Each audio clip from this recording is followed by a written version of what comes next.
Namaste. In an earlier video, we explored the equatorial coordinate system. Now let us talk about another system to locate the star. Let us dismantle these hemispheres and remove the Earth, which is at the center of these two hemispheres. Instead, we will place this person at the center.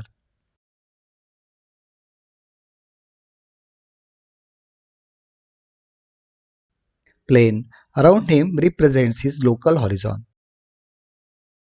This is the reference frame in which other stars and objects in the sky can be defined.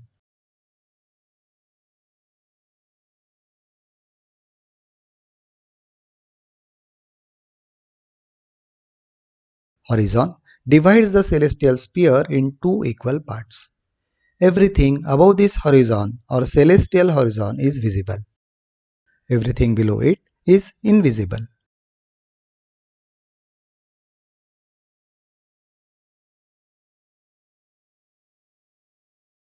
Let us mark the cardinal directions. This side is the geographic north direction and this one south direction. This is east and this is west.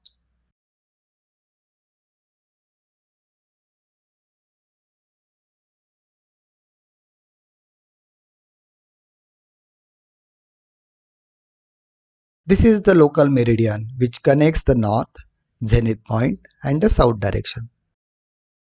It divides the sky in the east and west half. Observer is at the center of the celestial horizon.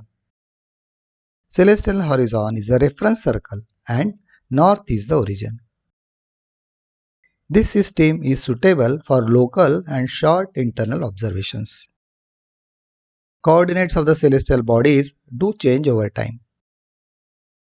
These coordinates are also location dependent. In this system also, we need a reference point to specify the location of a celestial body. Geographic north is taken as the origin to measure angle. Let us look at the altitude first. Conventionally, it is the height of an object or a point in relation to sea level or ground level. In astronomy, it is the apparent height of a celestial object above the horizon measured in angular distance. Angle between green star and horizon is 5 degrees.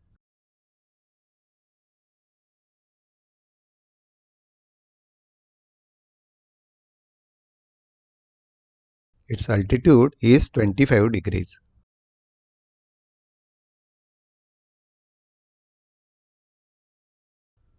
For yellow star, altitude is 80 degrees. Azimuth is the direction of the celestial object from the observer, expressed as the angular distance from the north or south point of the horizon.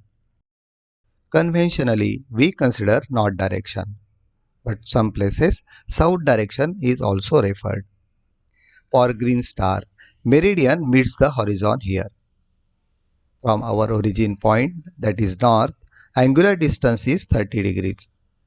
So, azimuth value for this star is 30 degrees. Similarly, for the white star, azimuth value will be 80 degrees and altitude 30 degrees.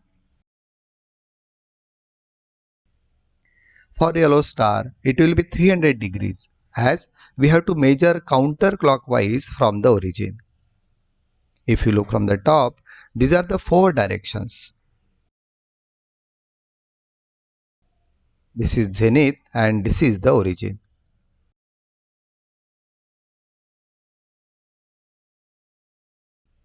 Here it is 0 degree, 90 degrees, 180 degrees and 270 degrees. This is the observatory at Ujjain in India. It was set up by Maharaja of Jaipur, Savai Jai Singh in 1719. Diganshantra is used to determine azimuth of the celestial object.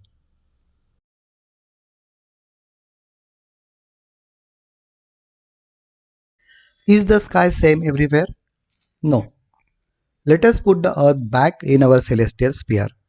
This pin represents a man standing on the earth at the equator. Other pins represent the orientation of a person in northern and southern hemisphere.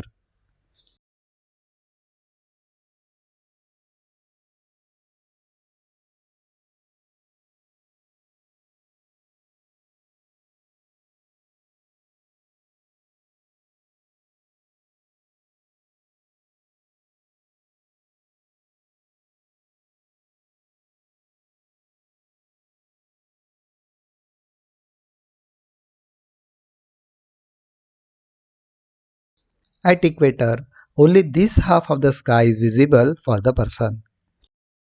He never sees the other half.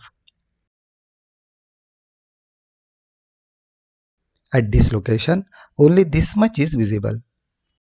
At the North Pole, sky till celestial equator is visible. The person won't be able to see the stars in the southern hemisphere. Same is true for the other hemisphere as well.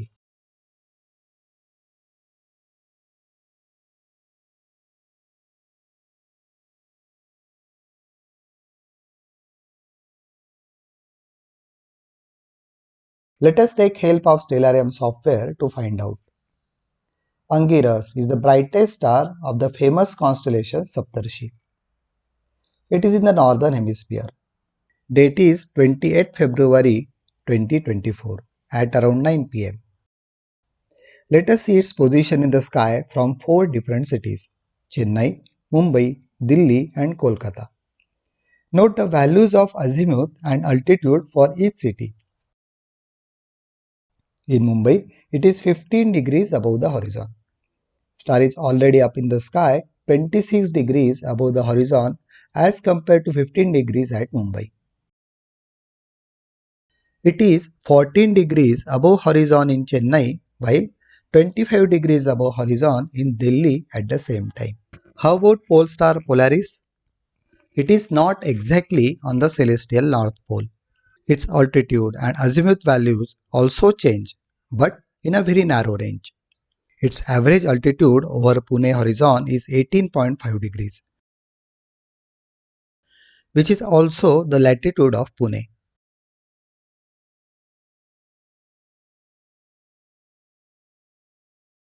You can take help of this simulation from unl.edu website to know more about this coordinate system.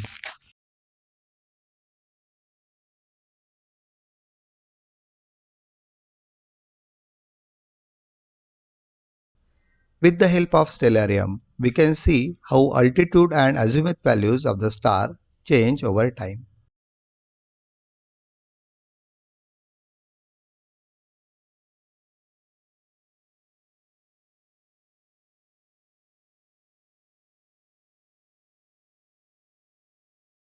Now let us do some recap with the help of this small quiz and some assignments.